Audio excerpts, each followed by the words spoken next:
Halo, perkenalkan kami dari kelompok 2 dengan topik chatbot dan kita fokuskan pada domain medikal untuk mata kuliah pembelajaran mesin untuk data tekstual. Sebelum kita lanjut, izinkanlah saya untuk memperkenalkan kelompok kami terlebih dahulu. Yang pertama ada M. Faisal Afandi dengan NIM 21085611024. Selanjutnya adalah saya sendiri dengan nama Ima Dewi Diarsa Saputra dengan NIM 21085561081. Kemudian yang terakhir adalah Ana Agung Aditya Nugraha dengan NIM 21085611110. Oke, yang pertama-tama kami akan membahas abstrak dari proyek yang telah kami lakukan. Nah, proyek ini dikembangkan menggunakan pretrain dari GPT-2 dengan melakukan fine-tuning menggunakan dataset yang berisi pasangan pertanyaan dan jawaban dalam konteks kesehatan penyakit Alzheimer, sejumlah 18.000 pasangan pertanyaan dan jawaban. Dengan tujuan untuk menghasilkan respons yang relevan dan koheren, evaluasi dilakukan menggunakan matriks Bliu, Roji, dan Meteor, dan Perplexity untuk mengukur kualitas respon yang dihasilkan oleh model. Hasil evaluasi menunjukkan bahwa model dapat menghasilkan respons yang cukup baik dengan skor Bliu sebesar 0,6315, Roji I sebesar 0,5919, Roji L sebesar 0,5410, Meteor sebesar 0,5157 dan Perplexity sebesar 90,0284. Kemudian yang selanjutnya adalah hal yang melatar belakangi kami lakukan proyek ini adalah yang pertama, perkembangan teknologi telah membawa perubahan signifikan dalam berbagai aspek kehidupan, termasuk dalam bidang komunikasi. Salah satu implementasi teknologi AI yang semakin populer adalah chatbot, sebuah program komputer yang dirancang untuk mensimulasikan percakapan manusia, di mana chatbot saat ini dapat digunakan dalam berbagai sektor, termasuk kesehatan. Dalam konteks kesehatan, chatbot dapat membantu menjawab pertanyaan medis, memberikan edukasi kesehatan, hingga mendukung diagnosa awal berdasarkan gejala yang dilaporkan oleh pengguna. Dalam pengembangan chatbot, terdapat dua pendekatan utama, yaitu rule-based dan generative-based. Chatbot berbasis aturan atau rule-based bekerja dengan menggunakan aturan yang telah ditentukan sebelumnya sehingga memiliki keterbatasan dalam memahami dan menjawab pertanyaan di luar konteks yang diprogramkan. Sebaliknya, chatbot berbasis generatif atau generative-based menggunakan model pembelajaran mesin untuk menghasilkan respons yang lebih bervariasi dan kontekstual. Oleh karena itu, pada penelitian ini akan menggunakan model berbasis generatif sehingga chatbot memiliki respon yang tidak terbatas dan lebih fleksibel. Salah satu model generatif yang banyak digunakan adalah GPT-2 atau Generative Pre-trained Transformer 2 yang dikembangkan oleh OpenAI.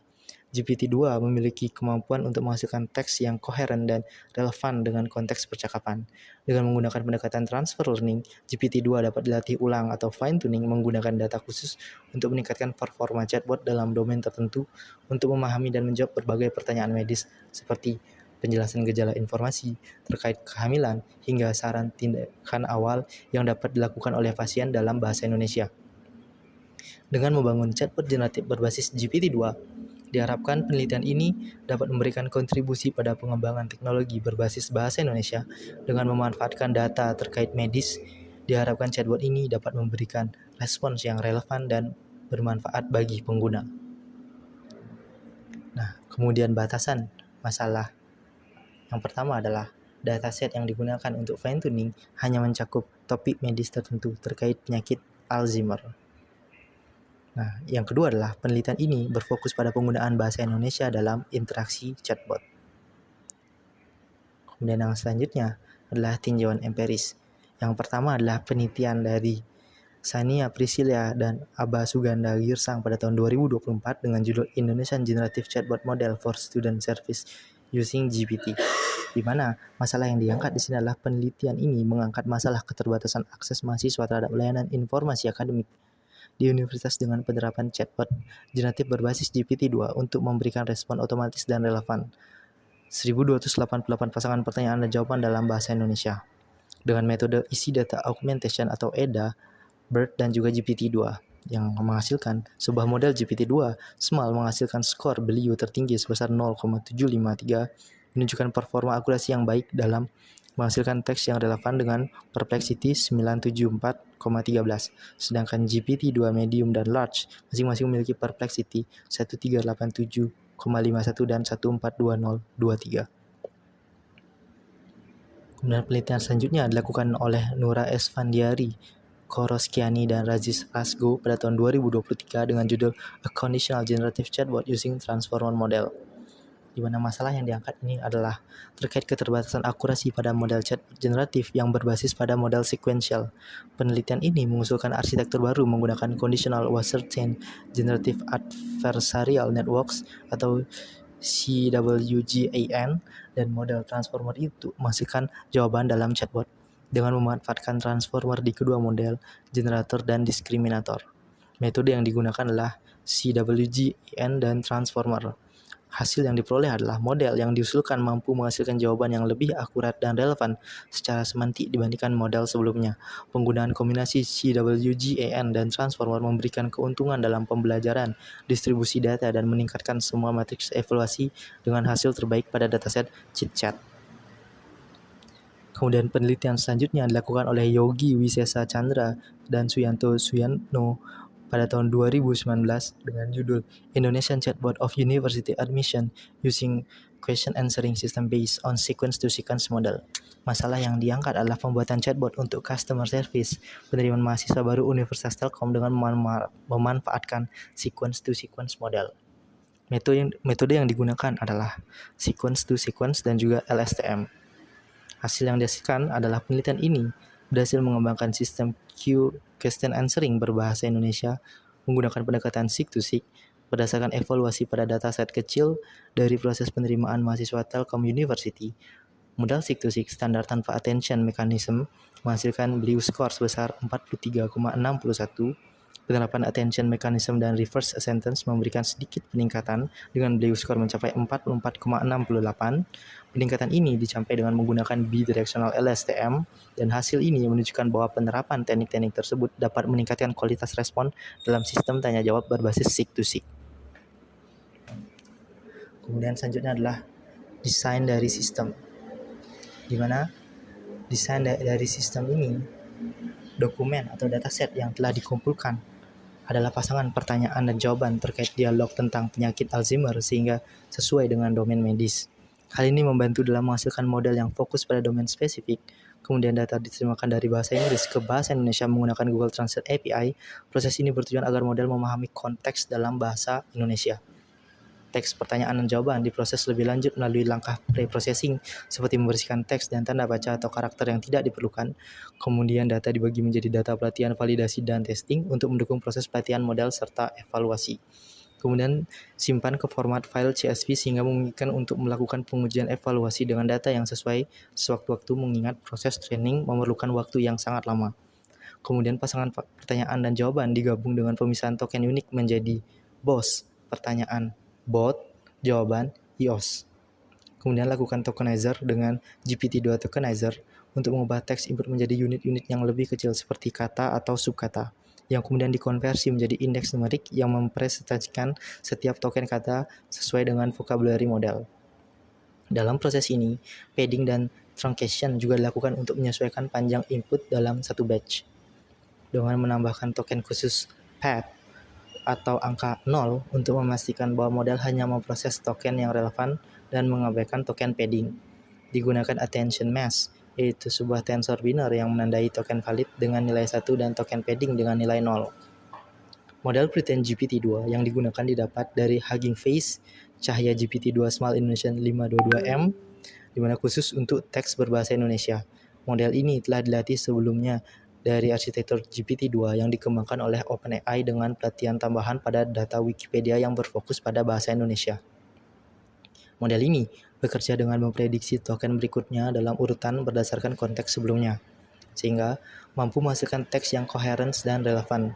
Model ini kemudian dilakukan pelatihan ulang fine-tune dengan dataset yang telah diproses untuk memastikan kemampuannya menjawab pertanyaan dengan konteks domain yang relevan dalam bahasa Indonesia. Bobot model pada pre-train dilakukan pembaruan secara selektif pada bobot yang relevan dengan pola bahasa dan konteks baru dari dataset dialog Alzheimer. Selama fine-tuning, model mempelajari hubungan antara input dan output dialog dalam dataset menggunakan fungsi loss yang mengukur perbedaan antara respons model dan respons target.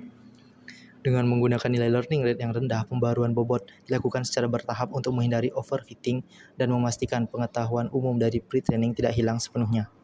Setelah model selesai dilatih, sistem dievaluasi menggunakan metrik seperti Perplexity, Blue Score, RugiL, dan Meteor Score, serta dilakukan pengujian berdasarkan penilaian pengguna untuk menilai relevansi jawaban yang dihasilkan. Model yang telah dilatih diintegrasikan ke dalam back-end aplikasi menggunakan framework Flash. Aplikasi web ini dirancang dengan antarmuka sederhana dengan memungkinkan pengguna memasukkan pertanyaan dan menerima jawaban secara interaktif dari chatbot. Kemudian yang selanjutnya adalah workflow dari development-nya. Pada tahapan pertama, dilakukan analisis kebutuhan secara rinci. Kebutuhan ini mencakup pengumpulan data yang akan digunakan, yaitu terkait dataset chatbot medical, serta algoritma pretrain yang akan digunakan, yaitu model transformer dengan pretrain GPT-2. Batasan domain juga ditentukan seperti pertanyaan dan jawaban terkait penyakit Alzheimer, sehingga chatbot yang dikembangkan lebih terarah pada domain tertentu. Tahapan berikutnya adalah desain sistem berdasarkan kebutuhan yang telah ditentukan. Hal ini mencakup proses dari input hingga output sistem. Data akan diolah melalui tahap filter berdasarkan tag, kemudian diterjemahkan dari bahasa Inggris ke bahasa Indonesia, kemudian selanjutnya data di pre-processing untuk mempersiapkan data. Model generatif GPT-2 yang telah dilatih sebelumnya akan digunakan untuk menghasilkan respons. Desain ini juga melibatkan integrasi model ke dalam aplikasi berbasis Flash dengan antarmuka web yang memiliki tombol chatbot melayang di kanan bawah layar. Ketika tombol tersebut diklik, muncul jendela chat untuk interaksi pengguna. Kemudian setelah desain selesai, tahap implementasi dilakukan dengan mengembangkan model menggunakan model GPT-2 yang di fine tuning dengan dataset yang telah diproses. Model dilatih untuk memahami konteks pertanyaan dan menghasilkan jawaban yang relevan. Selanjutnya tahap pengujian dilakukan untuk memastikan sistem bekerja dengan spesifikasi. Pengujian meliputi evaluasi model menggunakan matriks Perplexity, Blue Score, RugiL, dan Meteor Score. Untuk mengevaluasi model yang dihasilkan, serta pengujian berbasis kasus penggunaan seperti end-to-end testing untuk menguji alur dari input pengguna hingga output chatbot. Tahap terakhir adalah pemeliharaan, di mana sistem diperbarui secara berkala untuk memperbaiki bug, meningkatkan kinerja, atau menambahkan fitur baru. Dengan pendekatan linear ini, setiap tahap bergantung pada penyelesaian tahap sebelumnya, sehingga menghasilkan aplikasi yang terstruktur dan sesuai dengan kebutuhan pengguna. Sekian dari saya. Untuk selanjutnya akan dilanjutkan oleh teman saya. Oke, baik. Perkenalkan, nama saya Nagunten Nugraha dengan NIM 21085611110. Dan di sini saya akan melanjutkan presentasi sebelumnya. Nah, jadi di sini merupakan source code dari aplikasi chatbot yang telah kami buat. Di sini terdapat beberapa folder dan beberapa file. Ini merupakan file untuk integrasi dari aplikasi ke website dengan Flask, dan di sini merupakan folder untuk model GPT-2 yang kami gunakan dalam aplikasi chatbot ini. Nah, pertama saya akan menjelaskan mengenai datasetnya. Nah, di sini merupakan datasetnya, ada dua dataset, itu dataset Alzheimer dan Translated Alzheimer. Nah, sebelumnya dataset ini kami dapatkan dari website Kaggle dengan judul Alzheimer Chat Dataset di sini. Nah, ini merupakan tampilan dari dataset Alzheimer-nya. Ini merupakan pasangan question answer. Jadi sebuah pair ya antara question dan answer. Nah, pada question itu terdapat 14.878 unique values, sedangkan pada answer itu terdapat 15.833 unique values. Nah, sini merupakan contoh dari datasetnya. Nah, ini merupakan tampilan lain dari datasetnya. Yang pertama contoh seperti ini, what is Alzheimer's disease? Kemudian pasangan answer di sini, Alzheimer's disease is the most common form of dementia, bla bla bla bla. Nah, ini merupakan banyak dari panjang dari datasetnya, itu sebanyak 18.587. Nah, karena dataset ini masih berbahasa Inggris, kami akan mentranslate dataset ini menjadi bahasa Indonesia, karena kami akan membuat chatbot dengan bahasa Indonesia. Nah, di sini merupakan kode untuk mentranslate dataset tersebut yang awal dari bahasa Inggris menjadi bahasa Indonesia. Nah, proses translate ini menggunakan Google Translator di sini, seperti di sini, dengan library Deep Translator. Nah, fungsi translate text ini itu digunakan untuk menerjemahkan tiap teks dengan menangani potensi kesalahan selama proses penerjemahan. Nah, sedangkan fungsi utamanya yaitu translate CSV ini, itu fungsinya untuk membaca file CSV-nya, kemudian menyeleksi data berdasarkan teks indeks yang ditentukan, menerjemahkan isi kolom question dan answer, lalu menyimpan hasil terjemahannya ke dalam file Excel, seperti di bawah sini. Nah, ini merupakan hasil dari translate tadi, kode translate tadi. Datasetnya masih jumlah yang sama. Seperti contoh di sini, seperti yang tadi itu, what is Alzheimer disease, dan sekarang apa itu penyakit Alzheimer. Kemudian answer di sini pasangan answernya, Alzheimer merupakan demensia paling umum. Alzheimer merupakan kondisi bla bla bla bla bla. Nah, sekarang lanjut ke bagian preprocessing dataset.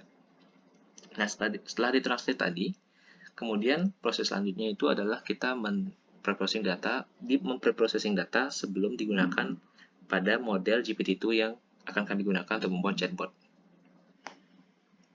Nah, yang pertama itu adalah membagi data menggunakan metode train test split di sini. Nah, membagi menjadi train, validation, dan testing gitu. Nah, untuk trainingnya itu rasionya 85, untuk validation itu 7,5, dan untuk testingnya itu 7,5. Nah, kemudian di print untuk panjang dari train, validation, dan testingnya itu sebanyak ini. Kemudian fungsi clean text itu fungsinya untuk menghapus karakter yang tidak diperlukan dan merapikan teksnya. Nah, dataset yang sudah terstruktur ini dan sudah bersih ini itu disimpan dalam format CSV untuk nanti digunakan lebih lanjut di modelnya itu, model GPT-2-nya. Nah, tiap pasangan question dan answer itu kemudian digabungkan menjadi sebuah satu teks dengan format khusus, yaitu menambahkan token box untuk awal teks, bot untuk pemisah antara pertanyaan dan jawabannya, serta token EOS untuk di akhir teks. Nah, format ini itu dirancang untuk membantu model untuk memahami konteks dalam proses pembelajarannya. Nah, selanjutnya datasetnya diubah menjadi objek dataset dari Hugging Face untuk pelatihan model. Oh ya, sebelum itu di sini ada train-nya, kemudian ditampilkan panjang maksimum pada dataset train itu sebesar ini, dan panjang maksimum pada dataset validation itu sebesar ini. Oke, selanjutnya akan dijelaskan oleh teman saya.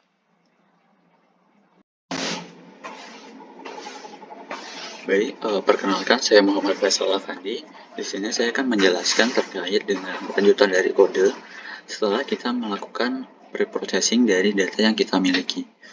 Nah, jadi di sini kita pertama-tama memuat model pre-trained GPT-2 terlebih dahulu. Di sini kami mengambil dari Hugging Face, yaitu ada dari saya GPT-2 Small Indonesia.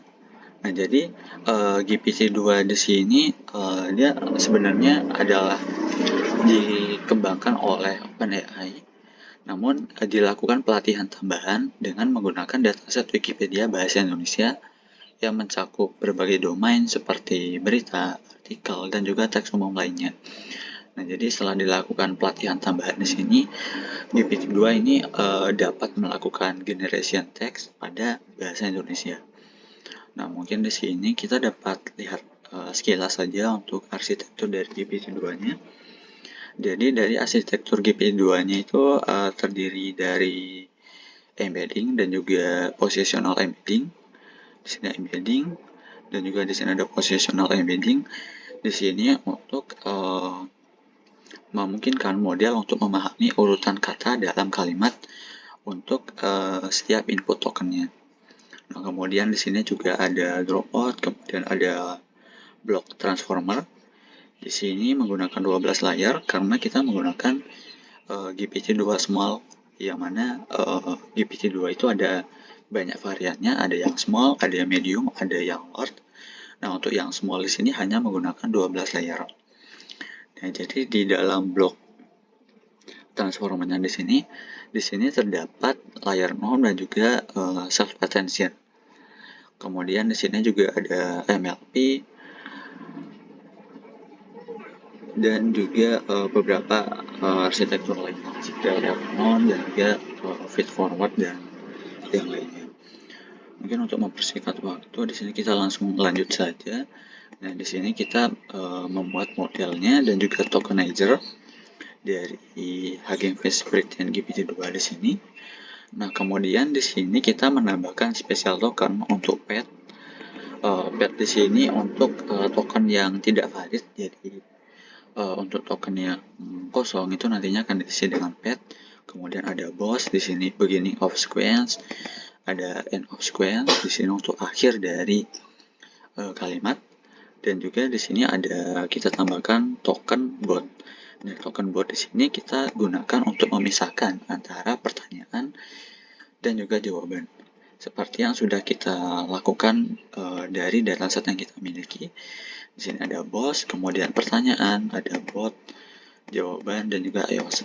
Nah, jadi bot di sini kita gunakan untuk memisah antara pertanyaan dengan jawaban. Nah, hal ini kita lakukan itu sudah sesuai dengan beberapa penelitian yang ada, yaitu menggunakan cara seperti ini.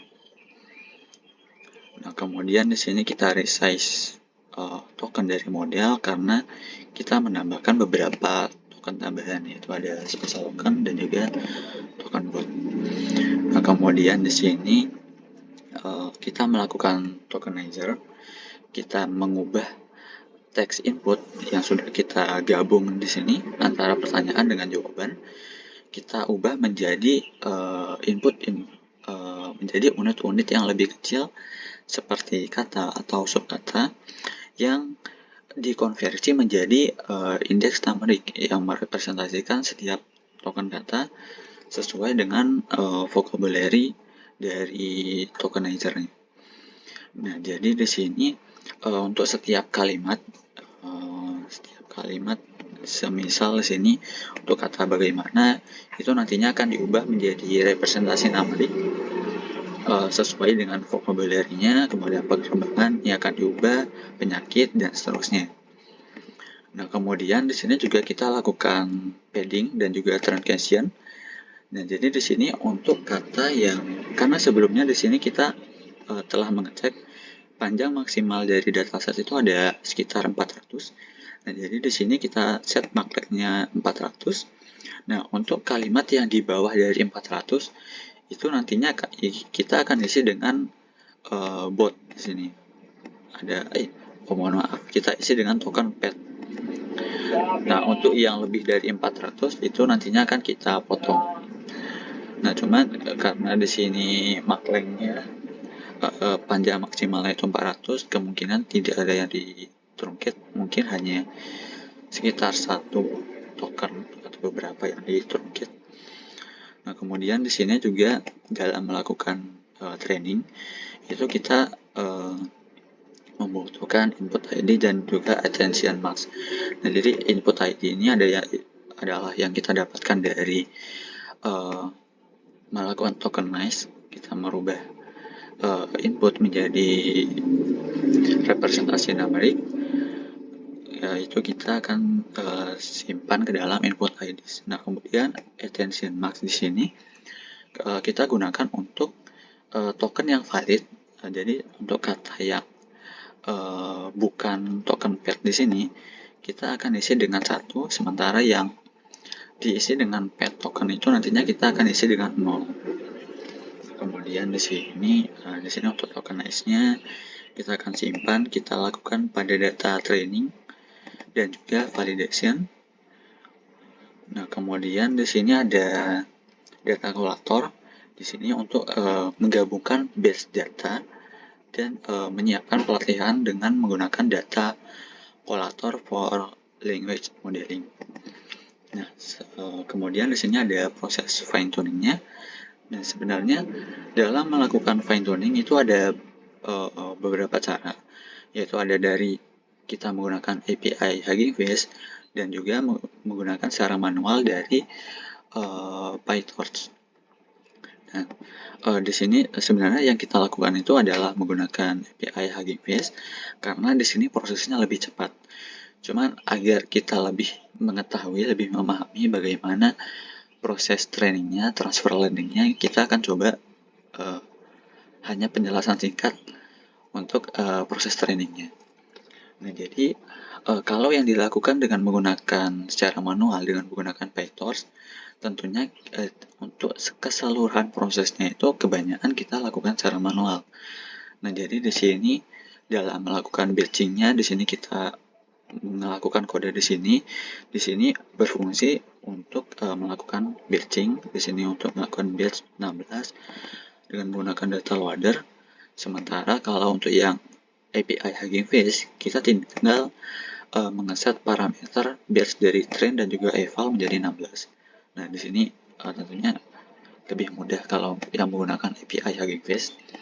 Nah, di sini kalau secara manual, kita lakukan secara manual dengan menggunakan data loader. Kemudian di sini juga kita set optimizer dari learning rate dan juga scheduler dalam melakukan pelatihannya. Kemudian di sini untuk melakukan trainingnya secara manual, tentunya di sini kita akan melakukan perulangan sebanyak epochs-nya. Di sini kita menggunakan 20 epochs. Kita melakukan perulangan, kemudian kita set modelnya sebagai train, kemudian di sini kita lakukan perulangan untuk setiap batch dari train data loader di sini. Untuk data yang telah kita batch tersebut, kita lakukan perulangan. Kita bawa batch tersebut ke dalam model. Jadi dalam model sini nantinya kita akan menghasilkan output untuk menghitung loss yang dihasilkan. Jadi untuk membandingkan prediksi model dengan target dataset. Nah, jadi nantinya fungsi loss ini kita gunakan sebagai acuan untuk memperbarui bobot model menggunakan backpropagation.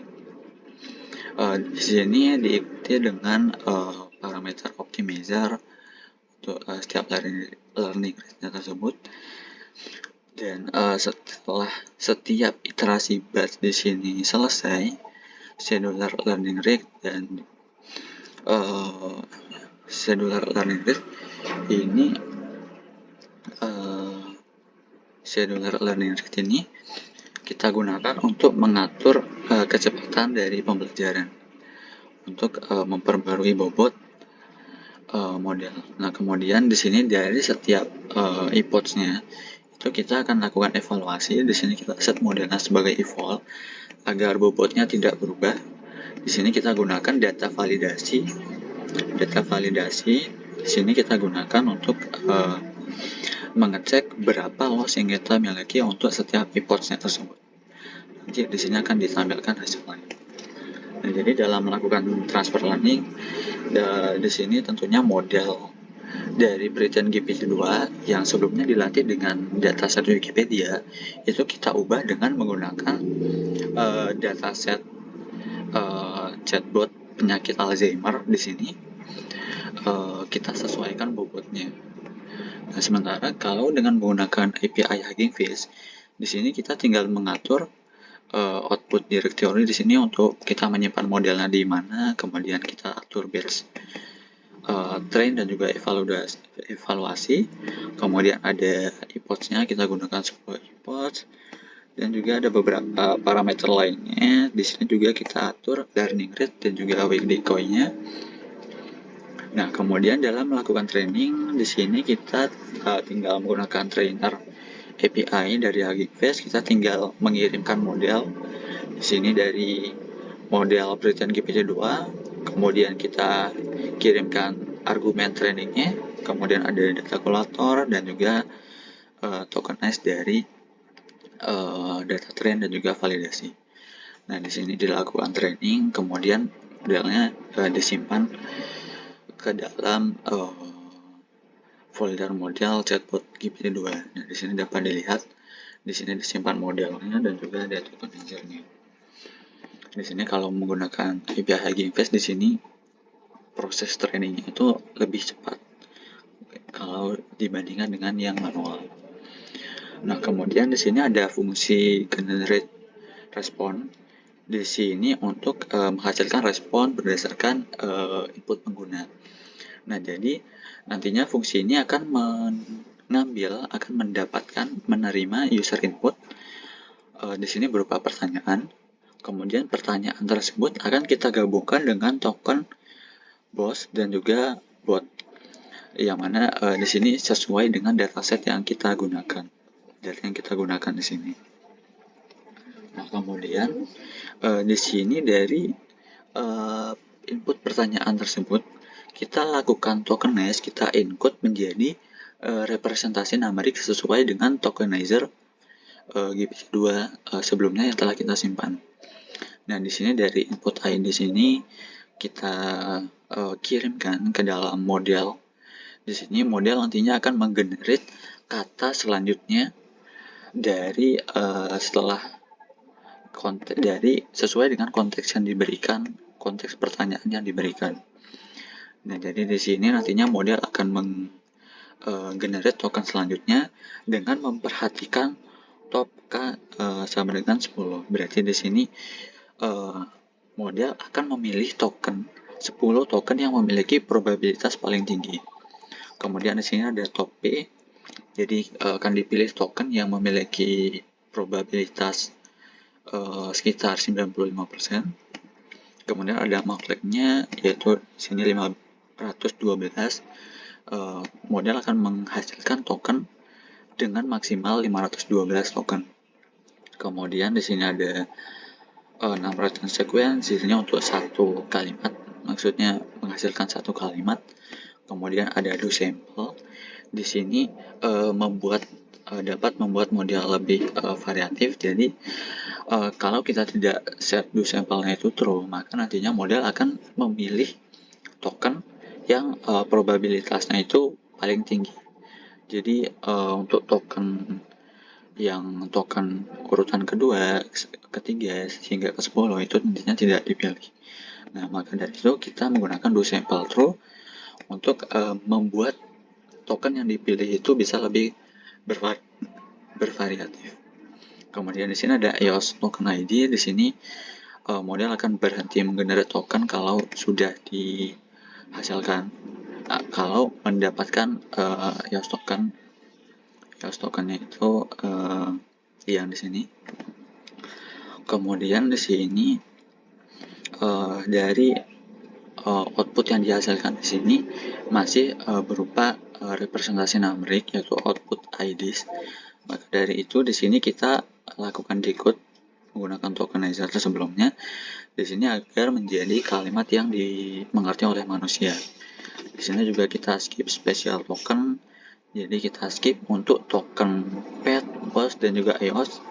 Sementara botnya di sini kita tidak skip karena akan kita gunakan untuk memisahkan antara jawaban dengan pertanyaan. Nah, jadi di sini kita akan mengembalikan jawabannya. Kita akan return responnya, respon jawabannya. Di sini ada contohnya, kita dalam menggunakan fungsi generate respon. Di sini kita parsing, kita masukkan input pertanyaan ke dalam generate respon, dan di sini chatbot akan menghasilkan jawabannya. Nah, di sini sudah sesuai. Nah, kemudian di sini mungkin lanjut ke dalam evaluasi. Jadi dalam melakukan evaluasi di sini untuk kita meload model dan tokenizer yang sudah kita fine tuning, yang kita sudah simpan di sini. Kemudian di sini jadi saat kita memproses data itu kita sempat memisahkan data menjadi data training, validasi, dan juga testing. Nah, jadi data testing di sini kita akan di sini data testing. Nah, jadi data testing di sini sebanyak 1350 itu kita akan gunakan untuk melakukan evaluasi. Nah, jadi di sini data testing tersebut. Sebelumnya di sini ada testingnya itu CSV, ini kita ubah menjadi Excel karena ada masalah saat membaca CSV-nya. Kita ubah secara manual menjadi Excel. Nah, di sini data testing tersebut ini ada pertanyaan dan juga jawaban. Nah, di sini kita akan menggenerate jawaban dari model chatbot yang telah kita buat sesuai dengan pertanyaannya. Nah, jadi di sini kita akan simpan ke dalam kolom generate, kemudian kita simpan ke dalam file Excel agar nantinya model ini dapat kita evaluasi sewaktu-waktu, karena dalam melakukan respon, kita menggenerate respon model di sini memerlukan waktu yang lumayan cukup lama. Oleh karena itu, responnya itu kita simpan. Kemudian di sini kita melakukan evaluasi dengan menggunakan Perplexity. Di sini kita menghitung nilai evaluasi dari Perplexity-nya tersebut untuk mengukur urutan token, seberapa baik model dalam memprediksi urutan token dalam data testing. Kemudian di sini ada evaluate metric di sini untuk menghitung blue score, kemudian ada Rogu, dan juga ada Meteor. Nah, kemudian di sini nantinya kita akan mencocokkan dari jawaban sebenarnya dengan jawaban yang digenerate oleh model. Nah, itu nantinya akan dicocokkan. Di sini kita akan rata-ratakan, kita mendapatkan rata-rata seperti ini. Kita mendapatkan skor blue-nya 0,63, kemudian ada rock 1 itu 59, kemudian rock L 54, Meteor, dan juga Perplexity. Nah, kemudian selanjutnya di sini sebenarnya sudah selesai kita melakukan fine tuning dan juga evaluasi. Di sini hasilnya lumayan cukup baik. Kemudian di sini kita akan mendeploy model dengan menggunakan Flex API. Di sini kita deploy ke dalam website menggunakan API Flex. Di sini kodenya seperti ini. Jadi pertama kita load modelnya terlebih dahulu. Kemudian di sini kita di sini hanya kode sederhana saja. Kita membuat simple phrase. Jadi untuk inputan user yang sederhana memiliki korelasi dengan key dari yang kita gunakan di sini ada halo, apa kabar, selamat pagi, dan seterusnya.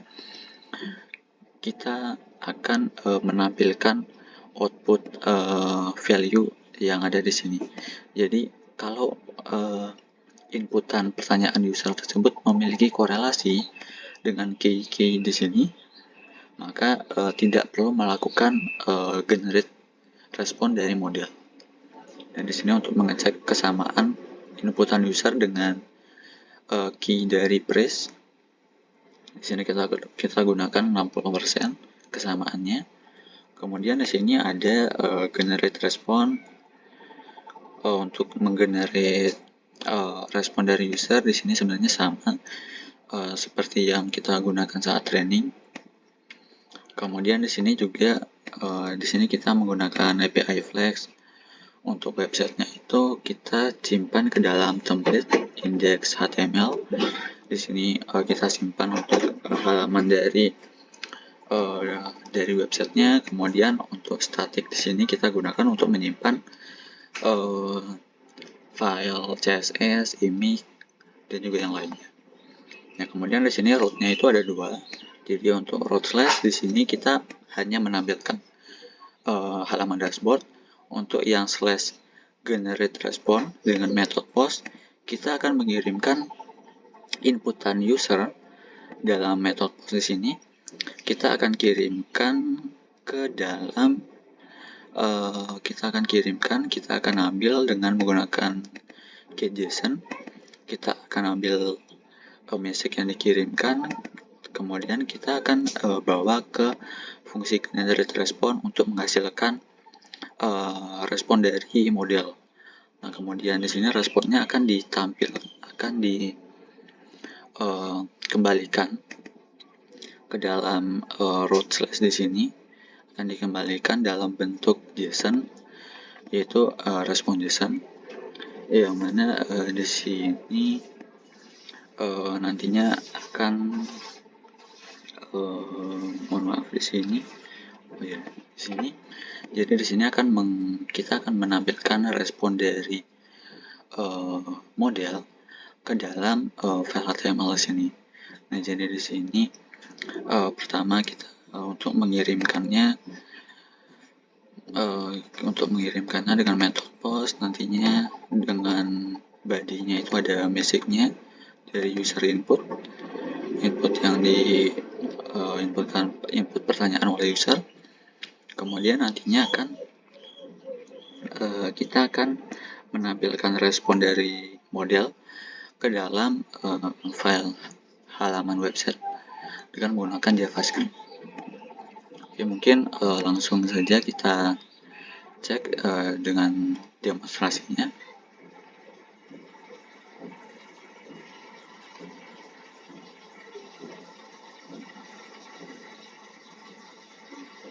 Di sini kita klik.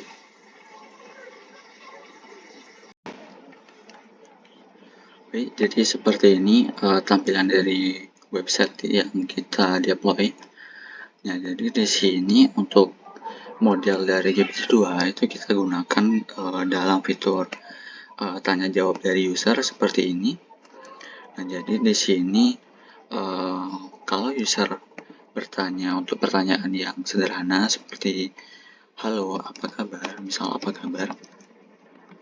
Nah, di sini model kita tidak perlu menggenerate respon dari model, jadi langsung dari simple phrase.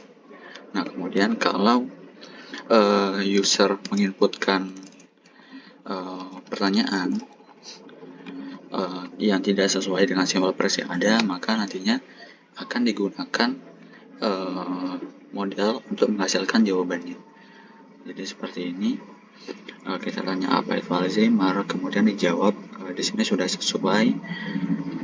Oke, semisal kita coba kembali makanan apa yang cocok untuk penyakit Alzheimer. Nah, di sini model juga sudah bisa menjawab respon dari pertanyaan user. Di sini juga sudah generatif.